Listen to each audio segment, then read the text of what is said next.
Earlier today, we heard a lot about presidential power in the 18th century and some discussion about whether that conception remains appropriate or relevant to the contemporary era. And so this panel is entitled Rethinking Presidential Power in the 21st Century, and the panelists are eminently qualified through their research and also their experience in government in speaking to this topic. So I'm delighted that we have this panel. I'm also delighted that Professor Farber of the School of Law is here to chair and moderate this panel. And Dan, why don't I just turn it right over to you? Okay. Thank you.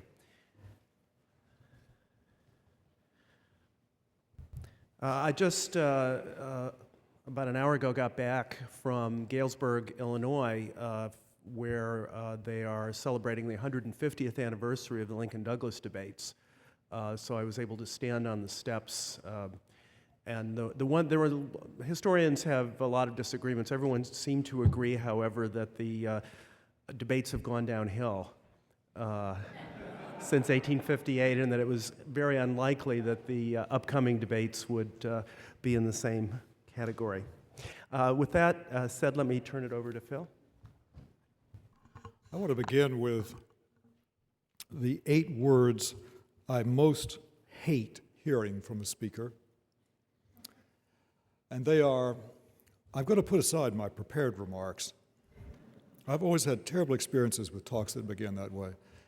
But having attended part of the meeting this morning and reflecting on the subject that Dan asked us to speak about, I think that's what I should do. And then perhaps if I have time, I may include just a little bit of what I was going to say. What I had prepared was a rather bone-chilling hypothetical of the kind that John Mueller's always ridiculing, and I hope I have some time for that. But instead, I'm going to take up something else, and that is whether or not we're at war. Because it seems to me that if you're going to discuss the presidency, the modern presidency, and its role in war, it might be useful to ask yourself, are we at war now? My guess is if I took a poll of the audience here, certainly a poll of my friends in academia, it'd be very hard to find anybody who thought that the idea of a war on terror really made any sense. We think of as terror as an emotion, terrorism as a technique, not limited to the pursuit of any particular ideology. It's hard to see how you'd have victory in a war on terror. Who would sign the treaty? The disruption, yes, sir. Well, you might think of it that way now, but after you've heard my speech, maybe you'll change your mind. The notion that you can be at war and yet have civil society continue as it is with so little disruption seems to count against there being a war on terror. By contrast, just to give you a metric, during World War II, on average, 16,000 people died every single day of the conflict. But if a war on terror, just as an idea, sounds like a sort of overblown metaphor, I would urge you to think again. Let me just sketch out something for you, focusing on 3 terms: on terrorism, on warfare, and on victory.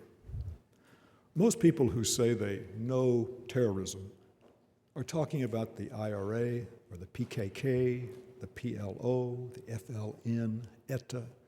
They know 20th century nation-state terrorism, the terrorism used by national liberation groups to get a share of the pie or to secede from a stronger regime.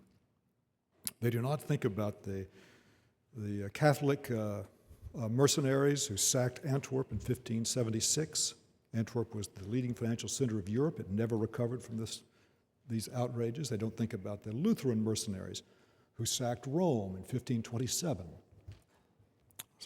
Erasmus wrote Sadoleto, not just a city, but a whole world has been destroyed.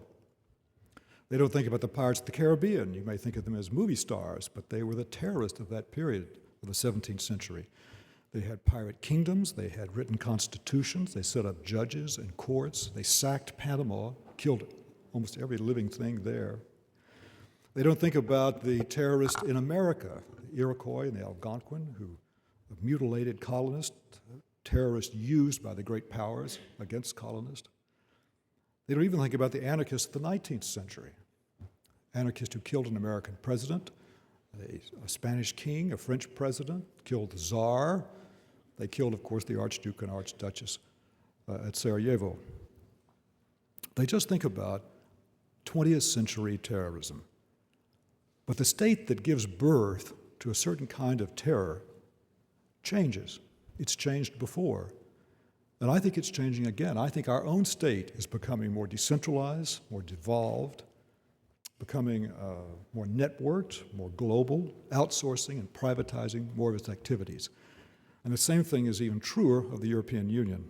A state like that, what I've called a market state, will produce a terrorism that is global, networked, that outsources and privatizes its operations, that is decentralized and is devolved.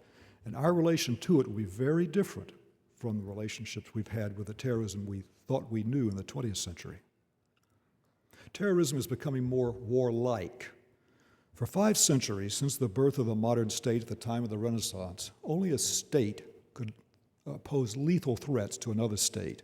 Only states could keep armies in the field, sometimes for decades at a time, master complex logistics, conduct complex alliance diplomacy, produce new and ever more lethal military technologies.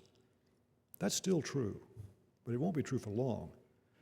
In the hypothetical I was going to read you, I had terrorists set off an atomic demolition mine.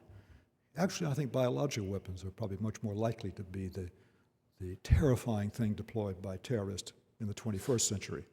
But the fact that the terrorists of the 21st century kind, not the terrorists of the 20th century variety, will seek weapons of mass destruction and will use them, and will find himself able to get them as these weapons become cheaper and more ubiquitous, is something that will make terror more warlike. At the same time, warfare is becoming more like terror. When General Tommy Franks announced the end of major combat operations, 146 men had died of the coalition's forces. Now, all of you know since then, more than 4,000 more have died. Was General Franks lying to us? No, he wasn't lying. He had in mind a certain picture of warfare, just as we have a certain picture of terrorist. He thought, I've occupied the enemy territory, the enemy army has surrendered, I've removed the political leadership, I've captured the capital, it's over, right? But of course it wasn't over. Instead, a whole new pattern of warfare began to emerge. And it is that pattern, I think, that will dominate at least the first few decades of this century. Finally, we have a picture of victory. All of you have probably the same picture. Pretty girls kissed, sailors' caps thrown in the air, bunting everywhere. On VE Day, the crowds in Whitehall were so thick that Churchill's car was lifted off the surface and pushed all along down to the House of Commons. We had similar scenes at the time of Waterloo. But victory has not always been quite so easily characterized. Some of you may think that victory is the defeat of the enemy. That's not right. That's football. That's chess. It's not warfare. Victory in warfare is the achievement of the war aim. You can kill a lot of the enemy and still lose a war, and you can even lose many battles and still achieve your war aim. My students think that we won the War of 1812. And in a way we did, because we achieved our war aim. But I tell them, if your capital is burnt and your major city is occupied, you're not winning.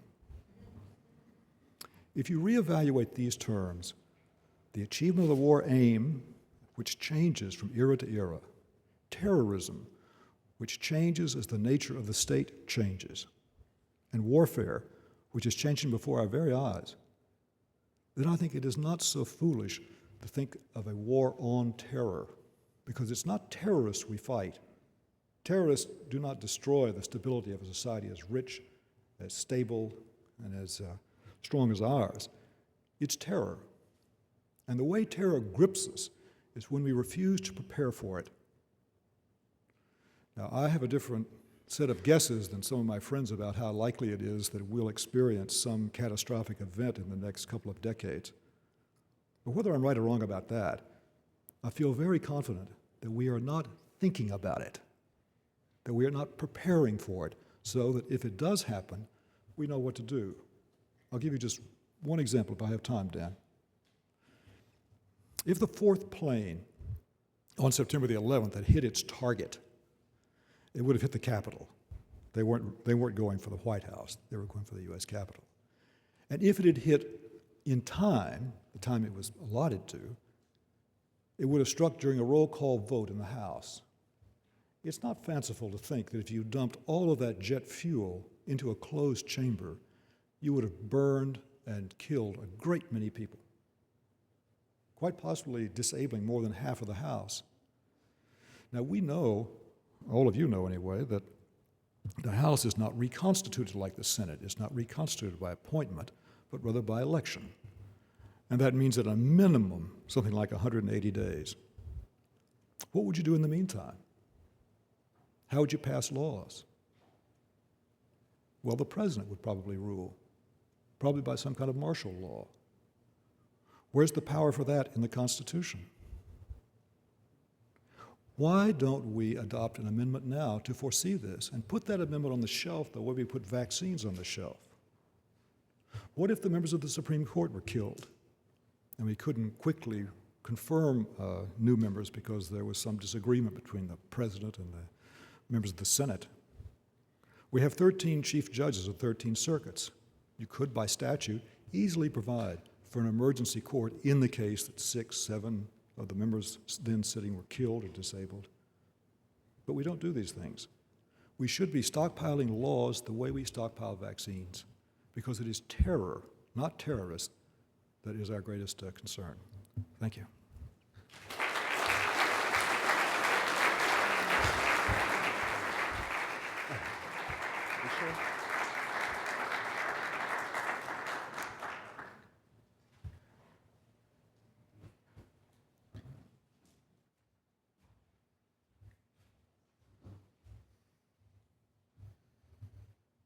Following Philip Bobbitt, I, for one, am not going to put my comments aside. I'm going to cling to them all the more tightly. We were asked to reflect a little bit about how it is that Congress and the President take us to war, and how past practice might dictate future practice. These are big questions, and as it happens, actually, at least one answer has been put before us. And it's that answer that I want to turn my attention to for my comments today. This past summer, former Secretaries of State, James Baker and Warren Christopher, issued the National War Powers Commission report, which sought to restore some sense of balance between the branches of government during the lead up to war. And what I'd like to do with my time is to briefly summarize the report's claims, and then to offer what I believe are some of its more egregious deficiencies. And I'm going to do this not because I'm interested particularly in throwing dirt on a well-meaning report, but rather to underscore what I think is a really important factor in understanding how we go to war, namely domestic politics, and a factor that lawyers and public administration scholars all too often, I think, ignore when they seek remedies for perceived failures of governance. So from the outset, let me just state my bottom line, which is any effort to check presidential war powers that doesn't think seriously about the underlying incentives and motivations of presidents and members of Congress and judges to behave in an existing a system of governance, not one that we might prefer, but an existing system of governance, will have little practical impact on how we as a nation go to war. Politics does not now, nor has it ever stopped at the water's edge. So the report, the National War Powers Commission report, it's the culmination of really a massive effort to reform relations between Congress and the President during the lead up to war. And it's the result of years of study and consultation with some of the people in this room, and includes in its membership former secretaries of state, current and former senators, university presidents, deans, high-ranking military officials. This is a major undertaking. And the Commission's core objective was to develop and defend a replacement for what it calls an impractical and ineffective war powers resolution. It's impractical, the war powers resolution, that is, the Commission argues, because presidents openly flout it. Congress refuses to stand by it, and the judiciary can't even gather itself to affirm its constitutionality. And it's ineffective, the Commission suggests, because certain elements of the War Powers Act are certainly unconstitutional, and it doesn't do enough to encourage what it calls dialogue and cooperation between the branches. So in its place, the Commission recommends the War Powers Consultation Act, which they hope will be enacted into law in 2009.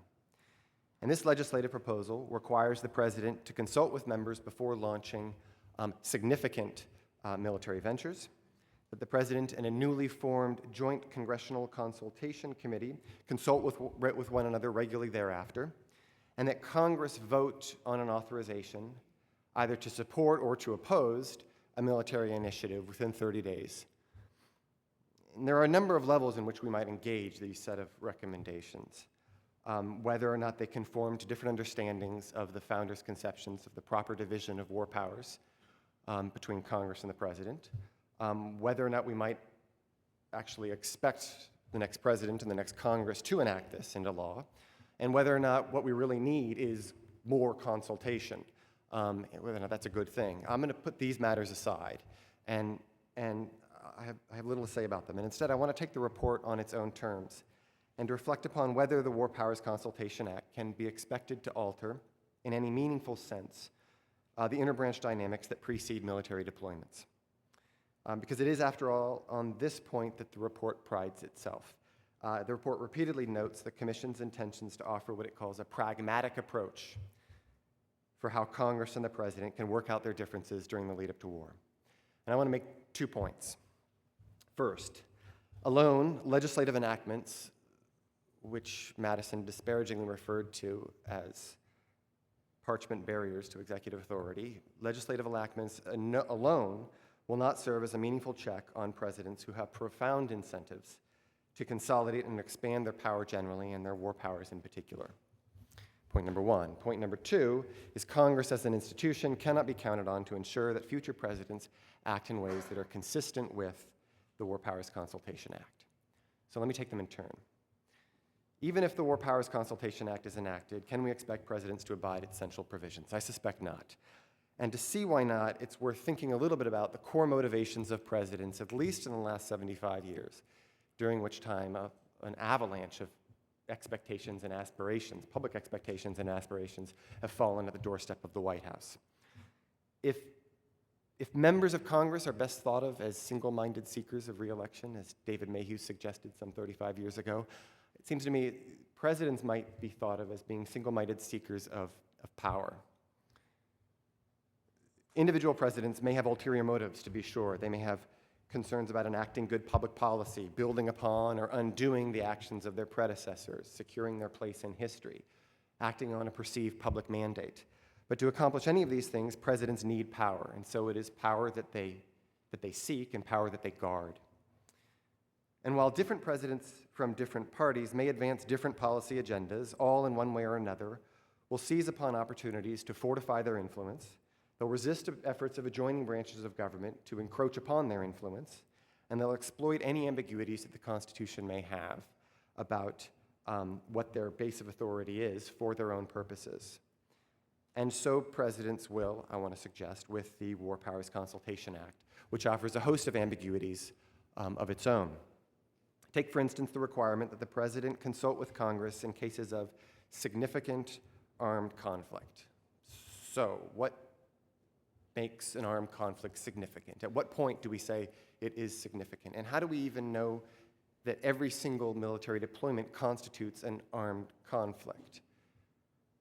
Answers to these questions when pressed, right, are less than straightforward. So recall, Truman calls Korea police action. In the 60s, first Kennedy and then Johnson insisted that they were deploying U.S. troops merely to train and advise Vietnamese forces. According to Reagan, Lebanon was a rescue and peacekeeping operation, and Grenada was a mere rescue mission. In each of these cases, presidents redefined their actions in ways that allowed them, at least in the public's eye, to avoid the very kinds of consultations that Baker and Christopher are hoping to foster. And the Commission is not right blind to these realities. When making their case against the War Powers Resolution, they point out, quote, "Presidents have regularly involved the country's armed forces in what are clearly hostilities under the terms of the statute, while claiming the statute is unconstitutional or not triggered in a particular case," end quote. The Commission, though, gives us little reason to believe that under the new statutory frameworks that presidents will behave especially differently. And the reason is they don't, in any profound sense, alter the core motivations that presidents have, again, namely to expand and guard their power. The ambiguities don't stop here, though, in the statute. What, after all, constitutes sufficient, quote, consultation? What exactly does that mean? Right? And what are presidents to do if members of Congress demand either too much or too little information during the lead up to a military deployment? Presidents, even when pressed by co-partisans in Congress, have powerful incentives to resist sharing intelligence, strategy, or other information that they consider sensitive. And for their part, members of Congress have incentives to occasionally skirt their own constitutional or statutory war obligations. As the lead-up to the Iraq War demonstrates, in my mind at least, Congress did not lack the legal tools to consult with or engage a Republican president. Rather, it lacked the political incentives to do so. And this brings me to my second point, which is that Congress is unlikely to defend the central provisions of the War Powers Consultation Act. So for starters, I think it bears mentioning that the Act does not provide much new to Congress that it doesn't already have, right? It already can, constitutionally, has the power to express its views about a war, either in support or in opposition, to demand that the president provide information about a prospective or an ongoing military deployment, and to pass bills to authorize and or otherwise govern a war. And the fact is, Congress regularly chooses not to exercise these powers. A variety of contributing factors explain why. I want to emphasize the role of party politics, which was front and center in our conversation in the first panel, but was alluded to as well in the second when we think about, again, the underlying incentives of political actors to check one another's power. To see this right, Congress does not act as an institution to fulfill its basic constitutional obligations. Rather, members of Congress act as individuals or as coalitions in an effort to advance their policy objectives, to fortify their positions within Congress, and to maximize their chances of re-election. And the probability that these members will challenge the presidential use of force, demanding presidents to share information and adjust their military planning, critically depends upon the alignment and the affiliation of their partisan affiliations. Democrats within Congress regularly and predictably are going to back Democratic presidents. Republicans are going to do the same with Republican presidents. And when there are interbranch contestations with regards to the use of force, most typically we observe them across party lines when there are divisions across the parties. And so recall that Republican members in Congress almost uniformly lined up in 2002 behind the war in Iraq. Democrats were split about evenly. If you look at those Democrats within Congress who supported the military use of force, one of the best predictors of who were the Democrats that backed the president, they were Democrats who came from either districts or states where Bush had done particularly well in the 2000 election.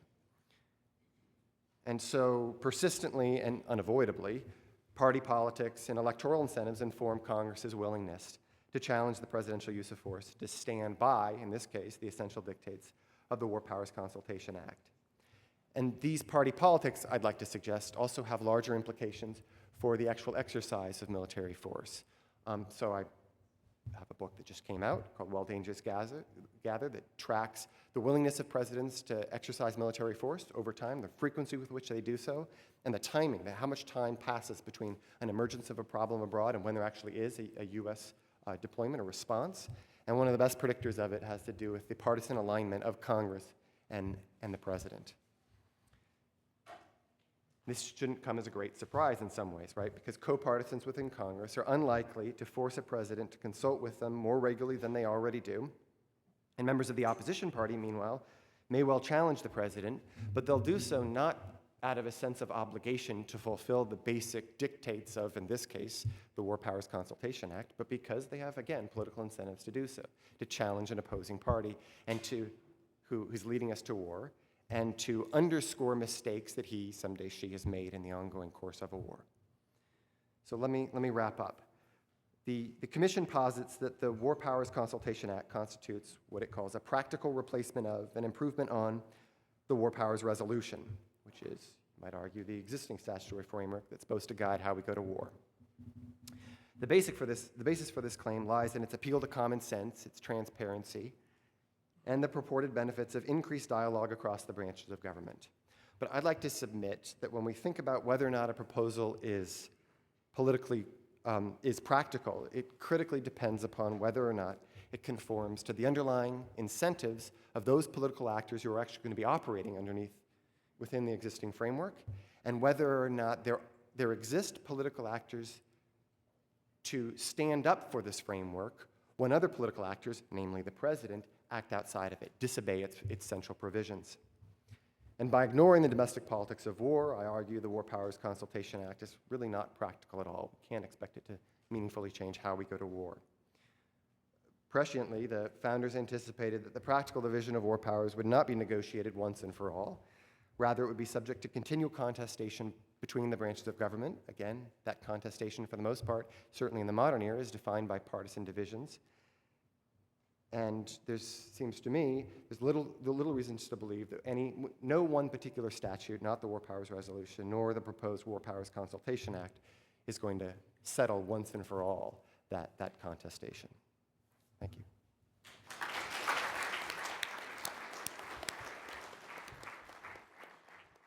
Let me begin by saying something which is at least obvious to me, and you can decide whether it's obvious to you. And that is a contrast between the discussion we've had so far this afternoon and the second panel this morning.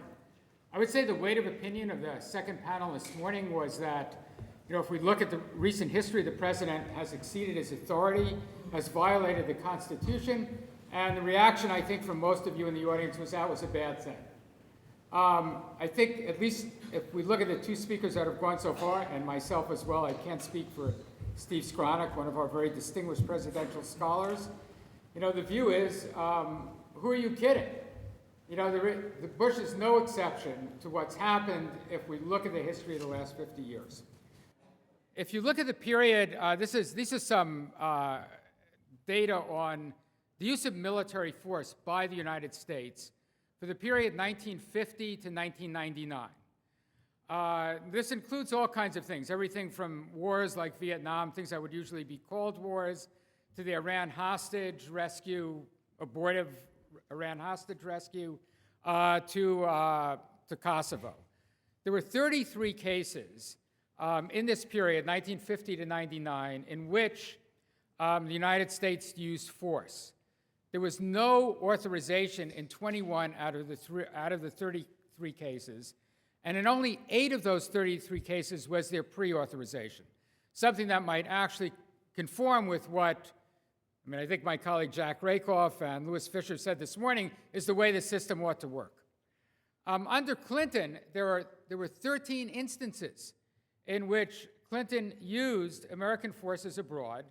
In 11 of those cases, there was no authorization at all. In 2 cases, there was pre-authorization. So one thing that's clear is if we look at the post-war period, we're certainly not operating under an interpretation of the Constitution which says, gee, if the president wants to use American forces abroad, he ought to get some kind of authorization from Congress. Granted, not all of these are actually examples of what one might call war. All right, why is this? So I want to go over in a few minutes what I think are some of the basic structural conditions of the contemporary international environment, although I admit in talking about terrorism, I'm neither as informed or as elegant as Phil Bobbitt.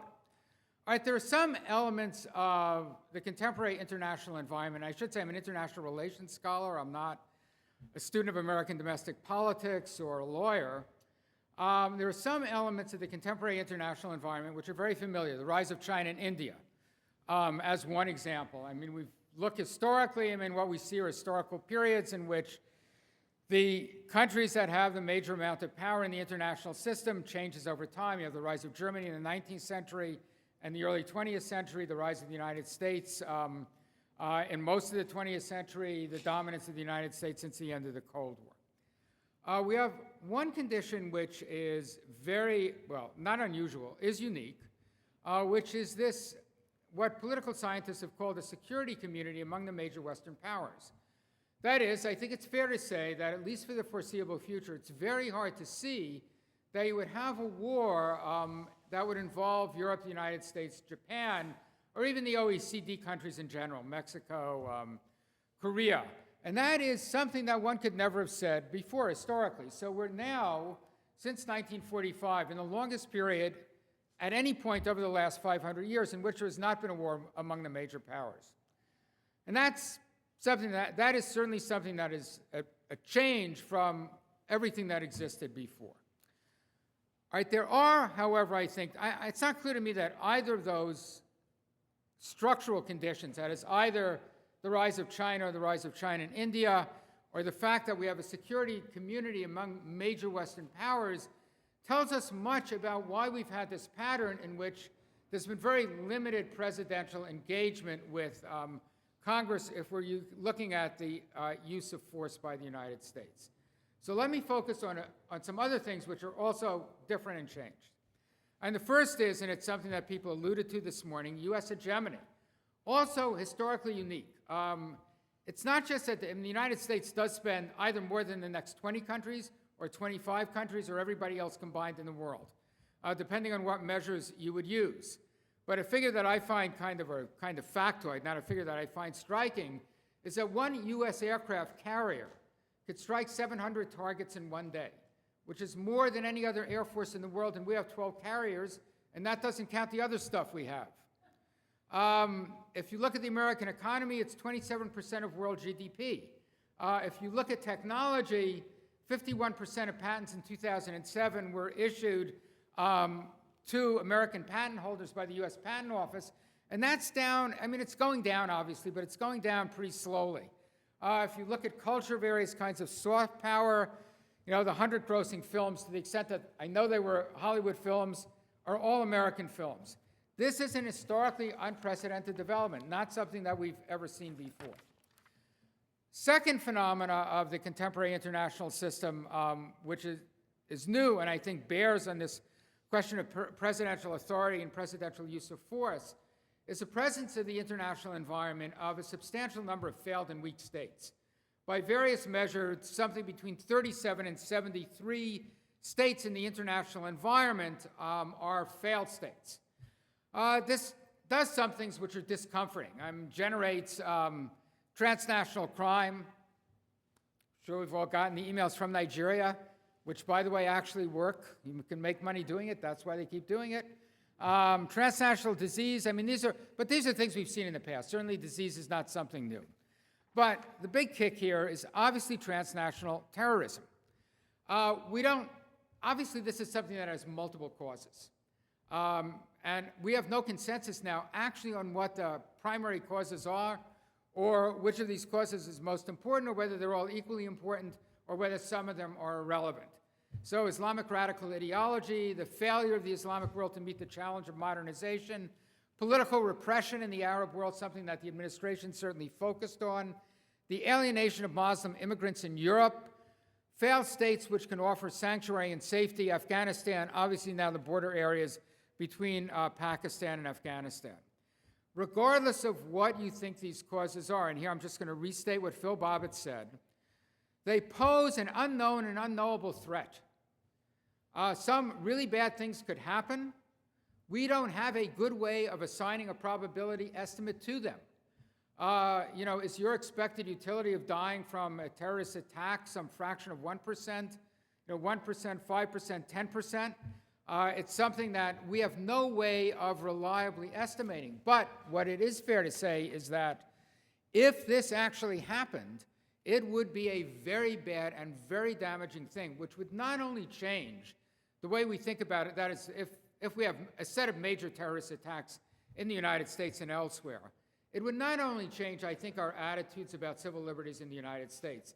We may feel kind of annoyed about these lines at airports, and people may feel discomforted. My guess is most people in this room about the Patriot Act. I mean, I'm willing to bet if you had 2 terrorist attacks in the United States which killed several thousand people, and these attacks could kill many more, the American population would be screaming for a level of constraints which we've never seen in this country. I state that as a fact. You can decide whether you think it's true.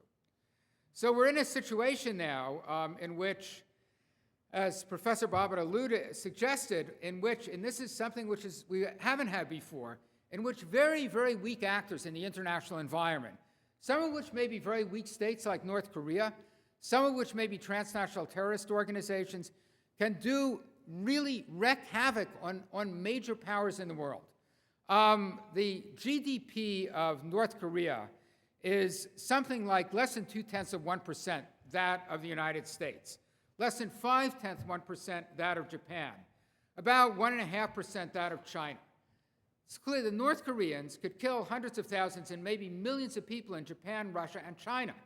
It's as if in 1914, in July of 1914, the Germans were worried about a damaging attack from Liechtenstein. This is not a situation that we have been presented with at any point in the past. And if an attack from either one of these very weak states or transnational terrorist organizations did take place, I mean, I think it's not only that you'd throw out domestic rules of the game, but I think you'd also throw out a lot of international rules of the game. Major terrorist attack, which we trace back to the tribal areas in Pakistan, this debate that we've been having about whether or not we should intervene in the tribal areas would be out the window. And again, as would be the case if this happened in terms of its domestic consequences, the international consequences would be extremely discomforting. So I'll say forcefully, and I'll try and defend this if you want to ask me questions. I think some of the kind of misgivings that a number of the panelists had this morning about presidential authority may sound like something we ought to give real consideration with. Certainly a number of people are very discomforted by the current administration's policies. But I think the combination of American power and the unprecedented and unknowable nature of the threat that we confront now inevitably drives us to a situation in which the assertions of presidential authority that we've seen not only in the Bush administration, but in earlier periods, is with us now and will stay with us and is not going away.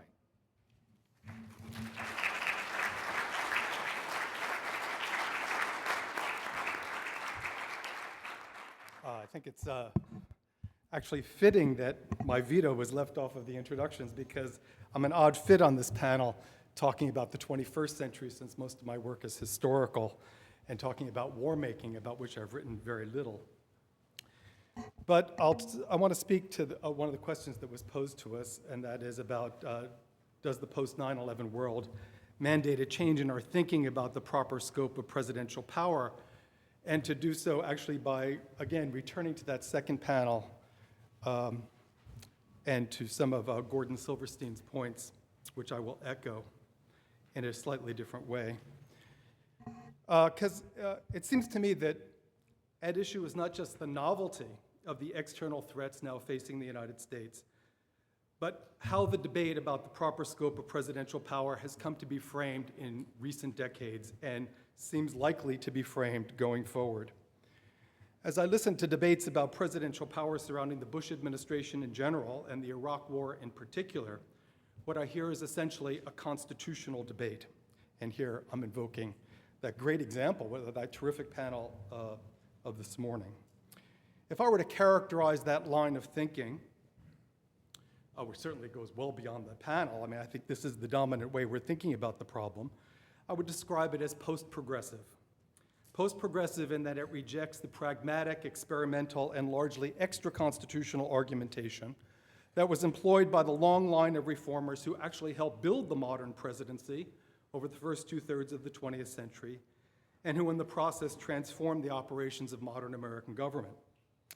What I hear from both critics and advocates of presidential power today is part of a larger intellectual reaction against progressive reasoning, a reaction that began in the 1970s and whose leading features or an abrupt return to legalism, formalism, and constitutional theory.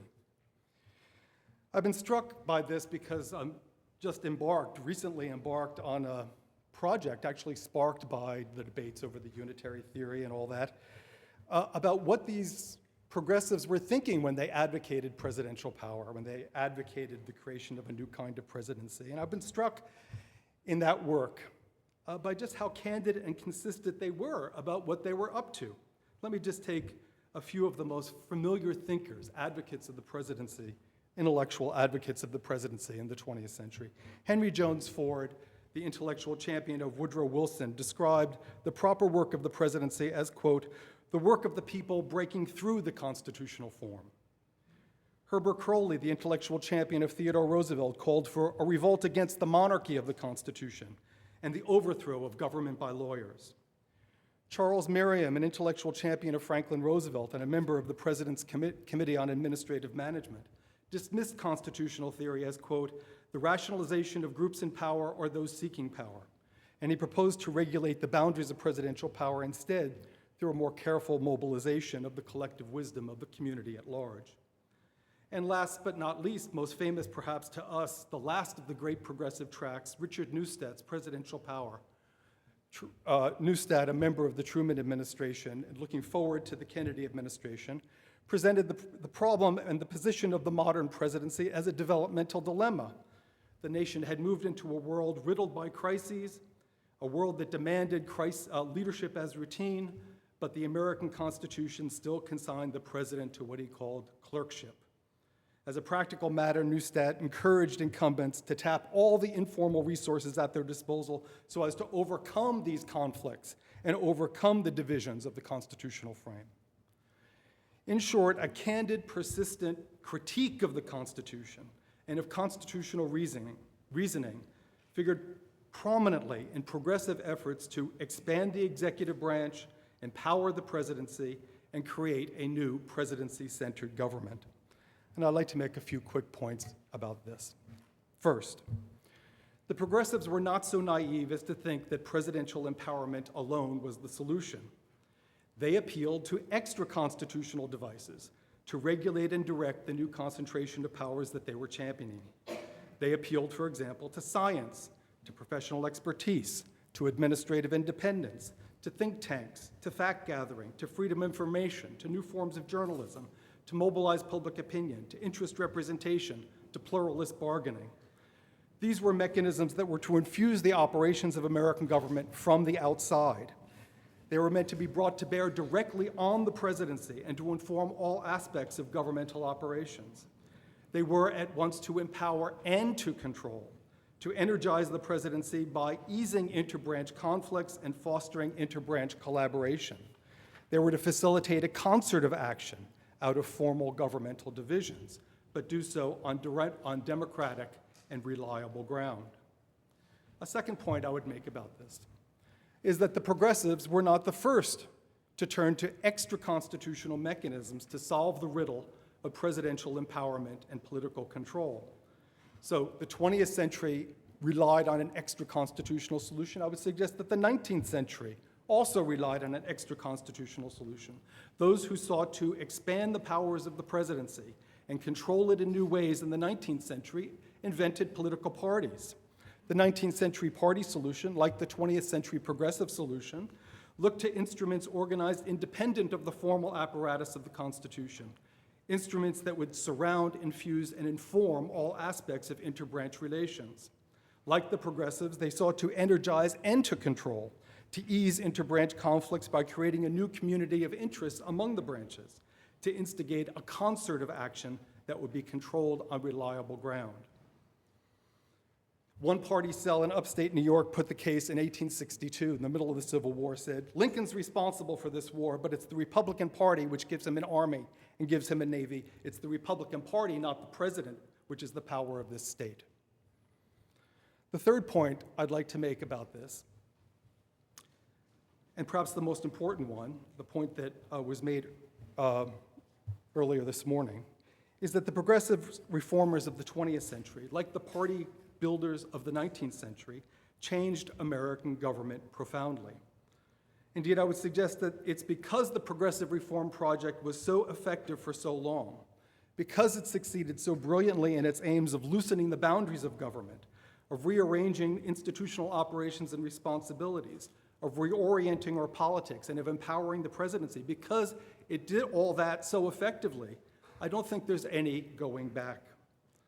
I'm not suggesting that the challenge to progressive thinking, which pervades our current debates about the presidency, is entirely wrong-headed, just as surely as the progressives had good reason to criticize party-based solutions to the problem of empowerment and control, so we have good reason to challenge the efficacy of their solutions.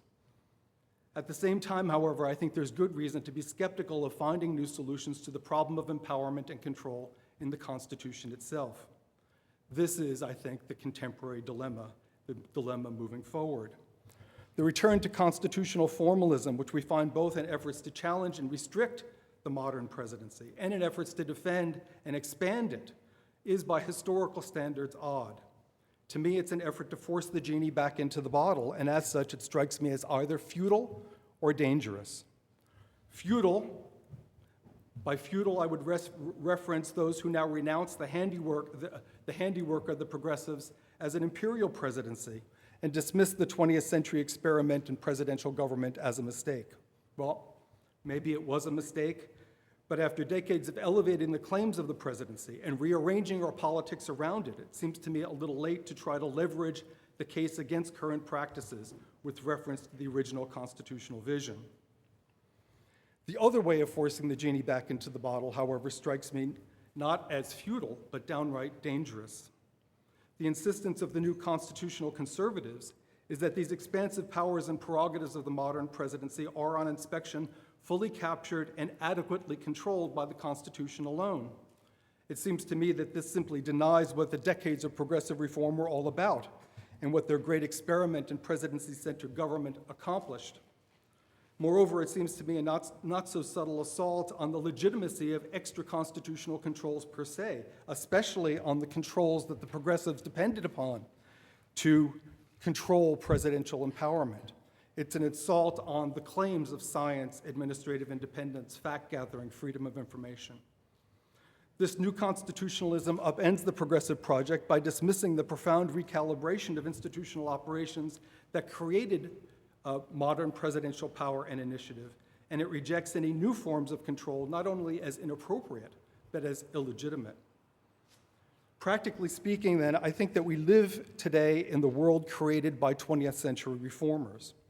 A formal constitutional approach to dealing with the problems they bequeath to us will, I think, at best, leave us spinning our wheels. I think that we need to grapple more directly with the progressive transformation of American government, recognizing that it is a development largely unanticipated by the Constitution and one unlikely to be undone. I would take a cue from the most creative thinkers about American government in the 19th and 20th centuries and suggest that we try to figure out how best to support the presidency in this era of new challenges through a reinvigorated system of extra-constitutional control.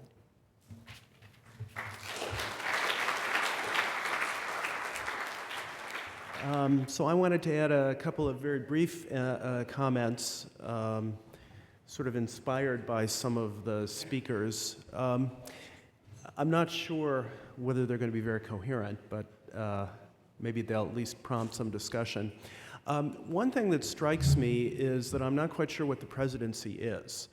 That is, I know who the president is. That's George W. Bush, right? And we all know who he is. We all have seen his picture. What's the presidency? Is the presidency, when we talk about the future of the presidency, do we mean of individual presidents and what they can do?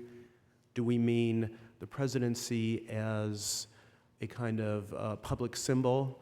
Do we mean the executive branch as a collective body? I don't think all of those are equivalent. If you look at, for example, relatively recent events, we find that much of what might be considered the imperial presidency could equally well be considered the imperial vice presidency. It's not clear whether, as an individual, lines of power all and the decision-making all stems from one place in the Oval Office. Maybe yes, maybe no. I think we see this with the financial crisis in the last few days. I admittedly haven't followed this in great detail, but as far as I can tell, the president is not significantly involved. The Secretary of the Treasury and the head of the Fed and various other actors are the ones who are being deployed to resolve this crisis. When you look at presidential actions, I think we also see that the executive branch, regardless of whether constitutionally it's a unitary body controlled entirely by the president, and despite the efforts by presidents like Clinton and Bush to centralize the executive branch, there still is a good deal of at least, if not independence, at least resistance that can be exerted within the executive branch. I think, to me, one of the most striking examples was the resistance by military lawyers to aspects of the trial procedures, for example, for Guantanamo and the provisions for detention that ultimately resulted in some modifications even before there was a public outcry. So it seems to me we have a very complicated sort of overlapping set of ideas about what we mean by the presidency. And I'm not sure that they all are going to, if we look forward into the next century, it may not be that they are not all going to march in unison. Another thing that struck me is that there's a bit of tension between the idea of the president as the all-powerful head of the most powerful, strongest hierarchy on earth, and the vision of a world that's increasingly decentralized and networked. Because one would think that in such a world, the most important forms of power would increasingly themselves be decentralized and networked, and that the president's ability to exert authority would depend in part on his ability to act effectively within networks, to recruit partners, and so forth, and perhaps less on the ability to issue unilateral decrees to subordinates, which is, I think, part of our, at least, concept of the president. The president has the power to go to war. He, writes an order, and then that goes to the generals, and that goes to the colonels, and next thing you know, there are privates with boots on the ground somewhere. And then we wonder if that's the right picture, or should there be other things going on. So I do wonder, looking forward into this century, if we think the world is going to change in significant ways in terms of how power is organized and how events are controlled, whether the late 20th century president, for better or worse, will be an effective operator in that world, or whether the presidency may also have to change as the world changes. For example, and not only because of this network thing, but also because the last 50 years of monolithic American power may be breaking down in some ways. We're no longer the largest economy in the world. That's the EU. The Chinese give every indication of making a race for at least second place. Although it's true that we still have enormous influence in a variety of ways, patents and movies and so forth, those are not things that the president controls. One of the things that I have found striking in wearing another hat as an environmental lawyer is both the power of the president to shape environmental policies and the limits of that power, even when you'd think it would be the strongest. I think climate change is a very interesting example, right? The president comes in, he decides he doesn't want to do anything about climate change if it exists at all, and he shuts down international negotiations involving the U.S. He pretty successfully mandates that federal agencies do nothing with this issue and controls the flow of information out of the agencies, and all of that is more or less what you would expect. But then you find that, nonetheless, the United States is moving forward on climate change. Within the next few years, regardless of whether the federal government does anything, the majority of people in the United States will be part of a cap-and-trade system originated by either the northeastern states or California and other western states. Even though this is in some ways an area of international concern where you would expect the power of the president perhaps to be at its strongest. And to me, that indicates that in this decentralized world, although the president still remains extremely powerful, as power gets decentralized, the president's ability to influence events may depend on more than just the exercise of legal authority, but rather on the ability to somehow recruit other important players and ensure their cooperation. So I guess the bottom line of this is that if we are moving toward a more decentralized networked world, I think that's inevitably going to change the nature of the presidency and the nature of what it means for a president to be effective and powerful. Time will tell what the role of the 21st century presidency will be. And the one thing I'm actually pretty sure of is that everyone on the panel, including me, is wrong. That history will continue to deliver surprises, and that people, when they hold a follow-up conference, maybe in this room in 2025 or 2030, will talk about the naivete of the people at this conference and how all of us failed to foresee the obvious that was staring us right in the face. So I don't know if that's a gloomy note or a cheerful note, I guess, but in any event, I'd like to thank the panelists and also the members of the audience. Thank you.